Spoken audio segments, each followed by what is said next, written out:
Queensland's new Liberal National Party Premier, David Crisafulli, has hit the ground running, quickly cancelling the Truth-Telling and Healing Inquiry, which was established under the Path to Treaty Act 2023, and would have been an inquiry into the effects of colonisation through the first-hand accounts of Aboriginal and Torres Strait Islanders and their descendants.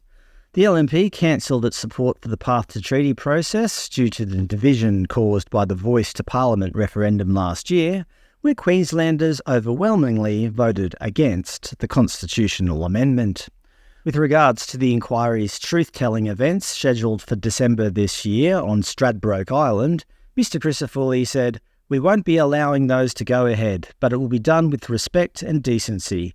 I don't think there's anyone under any illusions about the fact that we're not continuing that process. We've made a decision. It's the right decision and we stand by it. But I don't want to cause angst to people." Of course, this decision has not been welcomed by the inquiry members shown on screen. Kick up the guts. Indigenous Queenslanders devastated by decision to halt truth-telling inquiry. Aboriginal communities profoundly disappointed by cancellation of Truth-Telling and Healing Inquiry. Barrister and chairperson of the inquiry, Joshua Creamer, said he has not had any communication from the new government, but will pause the inquiry's work in response to the Premier's comments. He said, "I had no contact with the Premier or his office before the press conference, or subsequent to that, so to find out through the media yesterday was pretty disheartening. There is a lot of suffering, a lot of pain, a lot of hurt in relation to this decision. To cease that in the very early stages of our work is a significant step back on the road to reconciliation for the Aboriginal and Torres Strait Islander community. I'm really genuinely concerned about the trauma of this decision." Noting that the LNP promised, prior to the election campaign, to end the state's Path to Treaty process, with this inquiry being the first part of that process. At the time, Crisafulli said, "We won't support more division and uncertainty." So the Premier has actually kept his word, exactly as he should. Some people might not like it, but that's democracy, I'm afraid. In response to it being labelled divisive, Mr Creamer said, "People sharing their stories to capture an accurate history of our state is not divisive, and I'm hopeful the inquiry can remain in some form to continue this critical work before it's too late. If the inquiry is formally stopped, it will be a lost opportunity for the state. We are not going to get another opportunity at this in the next decade, 2 decades, in my lifetime." Despite the government axing the truth-telling inquiry, according to the Courier Mail, the local Aboriginal community on North Stradbroke Island say they will be going ahead with the planned events.